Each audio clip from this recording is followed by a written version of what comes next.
Hai Sobat Pintar, balik lagi bersama saya Chris di Duit Pintar. Belakangan ini tren untuk mempromosikan anak muda sukses dan kaya menjadi suatu hal yang dianggap menjadi normal. Salah satu contohnya adalah mempertanyakan mengenai apa yang sudah kita capai ketika kita menginjak usia 20 tahun. Atau misalnya usia 30 tahun cocoknya kita punya penghasilan berapa atau punya simpanan berapa banyak. Atau mungkin ada yang lain seperti masuk ke majalah tertentu top 30 under 30 yang artinya menjadi inspirator anak muda yang masih berusia di bawah 30 tahun. Tidak ada salahnya mengejar semuanya itu. Namun yang paling penting adalah kita tetap realistis. Di episode hari ini saya akan membagikan mengapa penting untuk tetap berambisi atau memiliki ambisi yang tinggi, namun di sisi lain tetap menjadi realistis. Jadi tetap berpikir secara logika. Simak episode ini hingga habis ya. Episode hari ini disponsori oleh rekeningku, Indonesia Cryptocurrency Marketplace. Link pendaftarannya di kolom deskripsi ya.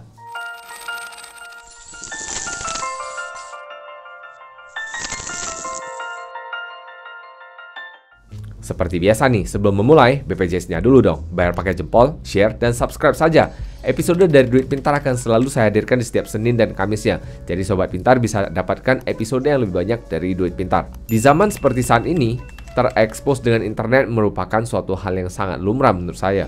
Apalagi handphone saat ini dianggap sebagai hal yang primer ataupun utama dibutuhkan. Di mana-mana menurut saya bahkan abang tukang becak saja sudah memiliki handphone. Walaupun ya mungkin kelas handphonenya ya agak berbeda. Namun dengan keberadaan handphone ini tentunya seperti yang kita ketahui, kita dibanjiri dengan informasi. Terlalu banyak informasi yang masuk.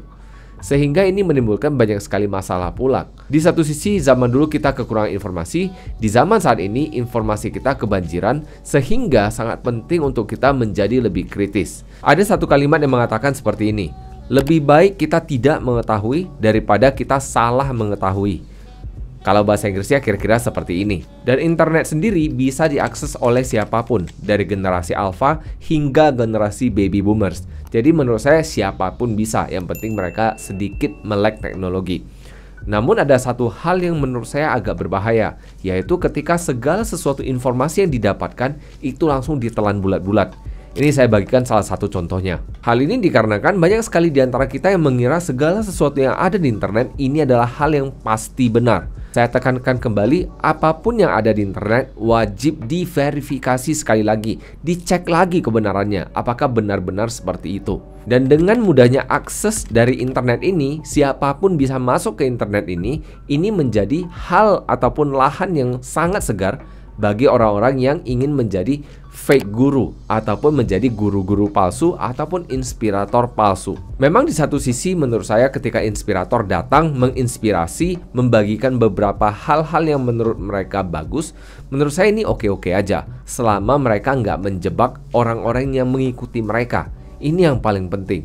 Dikarenakan membagi inspirasi ini tentunya dapat meningkatkan semangat orang-orang yang mendengar ataupun mengikuti inspirasi tersebut. Bisa aja karena ikuti inspirasi tersebut tiba-tiba memiliki ide tertentu yang dapat dieksekusi dan akhirnya menjadi sukses. Bisa-bisa aja. Namun sekedar mengingatkan nih, sebagai orang yang mengonsumsi informasi ini, kita harus selalu lebih kritis terhadap apapun yang dibagikan. Walaupun ini gratis ataupun kita berbayar. Karena yang berbayar belum tentu lebih baik juga. Dan di sisi lain yang gratis belum tentu buruk juga. Jadi kita harus tetap lebih kritis dalam menyaring informasinya juga. Ketika kita melihat seorang inspirator, tentunya kita harus belajar gimana prosesnya, apa latar belakangnya, sehingga akhirnya bisa mencapai seperti saat ini. Misalnya nih, banyak yang mengatakan bahwa wah dulu si A, si B, si C drop out aja bisa sukses. Ingat, mereka keluarganya seperti apa? Cek dulu, jangan hanya lihat kulitnya aja. Kalau lihat kulitnya aja semuanya kelihatan bagus. Kalau kita lihat yang namanya gunung es, kita hanya lihat pucuknya aja, ujung atasnya aja. Bawahnya itu ada banyak hal yang harus dilewati ataupun yang sudah dilewati, yang mana kita nggak tahu mungkin. Namun untuk beberapa inspirator yang cenderung transparan, tentunya ada beberapa hal yang mereka bagikan yang mungkin bermanfaat. Namun tentunya ada banyak sekali hal yang dibagikan, nggak bisa kita telan bulat-bulat. Jadi yang bisa kita lakukan ya kita ATM, amati, tiru, modifikasi. Dan menurut saya ini adalah hal yang bisa kita lakukan hingga hari ini. Karena itu adalah hal yang dilakukan oleh orang-orang Tiongkok yang memodifikasi teknologi yang ada dari barat. Dan ini membuat mereka akhirnya bisa sukses. Dikarenakan dengan meniru ini, mereka akhirnya bisa belajar banyak dan mereka bisa modifikasi sesuai dengan apa yang mereka pikir lebih baik daripada yang sudah ada. Jadi yang bisa kita lakukan tentunya kita ikuti prosesnya, ikuti langkahnya, namun di sisi lain kembali kita modifikasi, kita belajar dari apa yang sudah dilakukan dan kita ikuti apa yang bisa kita jalankan. Kalau nggak bisa dijalankan, kalau nggak masuk akal ya jangan paksakan, karena nggak semua orang bisa lakukan hal yang sama. Contohnya nih, kalau kita berbicara soal trading, banyak sekali orang-orang yang mengira kalau trading itu mudah. Wah, si A aja bisa, si B aja bisa, si C aja bisa, kenapa saya enggak? Nggak seperti itu, karena trading sendiri bukan untuk semua orang. Contoh misalnya dalam bidang sales, wah si A aja bisa sukses, si B aja bisa sukses, si C aja bisa sukses. Belum tentu kita kerjakan bisa sukses. Dikarenakan ada banyak hal yang membuat kita memang nggak bisa jalanin itu. Jadi tentunya kita pikir dulu, apakah hal yang dibagikan ini masuk akal untuk kita. Kalau nggak masuk akal, lewatkan. Kalau masuk akal, coba.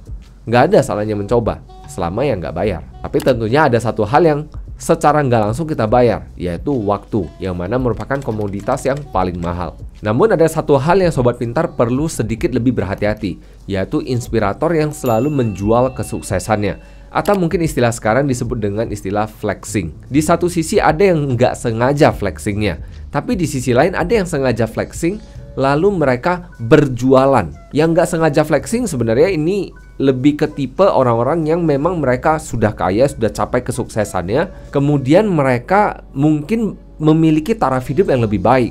Jadi mereka menggunakan produk-produk ataupun jasa-jasa yang cenderung lebih baik pula mutunya, yang mana bisa diartikan harganya yang lebih mahal. Dan ini bukan berarti mereka pamer. Mereka sebenarnya nggak pamer, tapi memang mereka sudah mencapai standar seperti itu. Di sisi lain seperti yang saya sebutkan tadi, ada yang memang tujuan utamanya pamer, mau jualan. Misalnya nih, setelah mereka pamer, mereka buka kelas, buat seminar, akhirnya kita bayar, kita ikut, kita kecemplung di dalamnya. Yang seakan-akan orang ini memang adalah inspirator, tapi setelah kita ikuti ya kita habis. Habis dalam bentuk uang, materi, hubungan, dan sebagainya. Jadi ada banyak hal yang kehabisan akhirnya. Dan sering sekali orang-orang seperti ini melakukan seminar sukses, berjualan kelas tanpa ada step by step yang jelas gimana cara untuk mencapai kesuksesan yang kita ingin capai. Karena apa yang mungkin diajarkan hanyalah dalam bentuk teori yang mungkin tidak dapat diaplikasikan di dalam kehidupan nyata kita. Saya sendiri udah ikut seminar banyak sekali, dari 10 tahun yang lalu hingga beberapa tahun terakhir. Namun memang nggak semuanya jelek. Ada yang bagus, ada yang nggak bagus. Ada yang murah, ada yang mahal. Yang dari harga 1 jutaan hingga harga 50 jutaan saya juga pernah bayar. Tapi tentunya ini adalah hal yang akhirnya saya pelajari. Ternyata ada juga ilmu yang memang bisa dipakai, memang ada juga yang nggak bisa dipakai. Yang paling berbahaya adalah ketika ada inspirator-inspirator yang mengatakan mereka sukses ini, mereka berjualan produk ataupun jasa tertentu. Belakangan ini yang muncul kembali adalah berjualan dalam bentuk aset kripto, berjualan money game, Ponzi scheme, berjualan robot trading, dan sebagainya. Jadi ada banyak sekali yang mereka jualin, yang akhirnya membuat kita merasa bahwa apa yang mereka lakukan ini membuat kita sukses. Namun ternyata mereka hanyalah afiliasi. Di satu sisi banyak orang yang di luar ekosistem ini mengira bahwa yang ikut yang salah, dikarenakan siapa suruh serakah. Tapi di sisi lain menurut saya ya kita nggak bisa sepenuhnya salahkan orang-orang yang ikut ini. Karena banyak sekali orang-orang yang ikut ini sebenarnya orang-orang yang undereducated, orang-orang yang kurang dapat pendidikan, orang-orang yang nggak melek secara keuangan, sehingga akhirnya mereka jatuh menjadi korban. Di episode berikutnya kita akan bahas mengenai skema Ponzi. Skema yang calon-calon scam itu kira-kira seperti apa? Tentunya saya sendiri berbagi ini berdasarkan pengalaman saya yang sudah ikut beberapa skema Ponzi yang dulunya dibungkus dengan sedemikian rupa seperti ini bukan Ponzi, yang akhirnya saya kejebak juga dan akhirnya merugi. Ya nggak apa-apa ya, saya anggap sebagai uang sekolah. Tapi ya waktu itu jujur kondisi keuangan saya bukan kondisi yang sehat banget. Dan akhirnya ya jatuh kejebak. Nah Sobat Pintar yang pernah kejebak skema seperti itu, tulis dong di kolom komentar. Ya kita berbagi lah. Lalu mungkin ada yang nanya, bro, gue udah ikut nih skema-skema demikian, salah nggak? Sebenarnya di satu sisi saya bisa katakan nggak salah. Nggak salahnya ini lebih tepatnya mungkin karena ada beberapa skema demikian memang mereka mengumpulkan orang-orang yang nggak ngerti. Sehingga kita akhirnya mendapatkan satu komunitas yang mana isinya orang-orang yang nggak ngerti juga gitu loh. Sehingga ketika orang-orang yang nggak ngerti ini ikut, mereka kejebak. Nah, circle seperti ini ataupun lingkungan seperti ini ya mungkin aja kita bisa gunakan ke depannya untuk berbisnis. Namun ingat, kita harus pintar-pintar nyaring bahwa komunitas-komunitas seperti ini banyak sekali orang yang memang sudah jatuh bangun dari skema demikian. Jatuh bangun dari penipuan orang lain. Ini adalah hal yang sering terjadi. Karena biasanya para leader-leader dari skema demikian itu lompat dari satu ke yang lainnya. Dan sering sekali bawahannya ikut dari satu ke yang lainnya juga. Ya sama, ketipu bahwa si leadernya ini kaya. Dan ternyata nggak kaya gitu loh. Ya gitu-gitu aja sebenarnya. Kemudian ya mungkin ada beberapa yang bisa kasih kita hal-hal yang positif. Ya hal positifnya kita terima, hal negatifnya kita buang. Walaupun menurut saya ini agak susah, terutama orang-orang yang masuk dan nggak tahu apa-apa. Yang biasanya yang kena begini ya yang undereducated, dan biasanya orang-orang yang memang nggak ngerti apa-apa. Kalau yang sudah educated ataupun yang terdidik biasanya karena serakah. Jadi ya itu salah sendiri. Tapi yang undereducated ya ini mau gimana kan? Namanya juga pendidikannya agak kurang. Dan kalau misalnya sobat pintar ikut skema demikian, ingat pakai uang lucu-lucuan. Ingat, anggap aja ini lotre. Jadi kalau misalnya dapat uang ya lumayan. Kalau nggak dapat uang ya udah lucu-lucuan. Walaupun saya tahu banyak sekali yang kemakan iklan, kemakan omongan dari leader, akhirnya pakai uang panas ataupun uang dapurnya. Ya ini jujur agak sedih sih sebenarnya ngeliat yang begituan. Sebenarnya di Indonesia ada banyak sekali. Contohnya misalnya ada beberapa inspirator yang jualan koin kripto. Kemudian ada beberapa yang mungkin jual robot trading. Kemudian mungkin ada beberapa yang jual jasa-jasa tertentu. Ya mungkin istilah lainnya titip dana. Yang seperti ini ya tentunya akhirnya membuat banyak sekali orang kejebak, bahkan hingga triliunan rupiah. Ya kemarin kan ada yang baru ketangkep juga kan. Jadi hal-hal seperti ini yang harus kita lebih waspada. Polanya dari orang-orang seperti ini, mereka biasanya tetap adalah dengan bergaya keren. Kemudian mereka pamer kekayaan, pamer kesuksesan. Akhirnya mengatakan ke orang-orang lain, ya akhirnya saya dengan kekayaan seperti ini saya ingin give back ataupun ingin membuat satu proyek yang lain yang dapat mengangkat kekayaan orang lain dan sebagainya. Ya intinya supaya kaya bareng lah. Ya agak nggak masuk akal sih sebenarnya. Kalau mau kaya bareng ya nggak gitu juga caranya. Jadi untuk menyimpulkan episode hari ini, kalau misalnya mau terinspirasi dari orang boleh, tapi jangan kejebak dari segala sesuatu yang diomongin. Jadilah orang-orang yang lebih skeptis. Jangan semuanya ditelan bulat-bulat. Selalu lakukan yang namanya verifikasi apapun yang diucapkan. Apakah dia benar-benar kaya? Atau jangan-jangan dia memang udah lahir dari keluarga yang kaya. Kemudian yang tidak kalah penting yaitu pelajari gimana caranya mencapai suatu kesuksesan tersebut. Jangan ternyata dia hanya sukses abal-abal.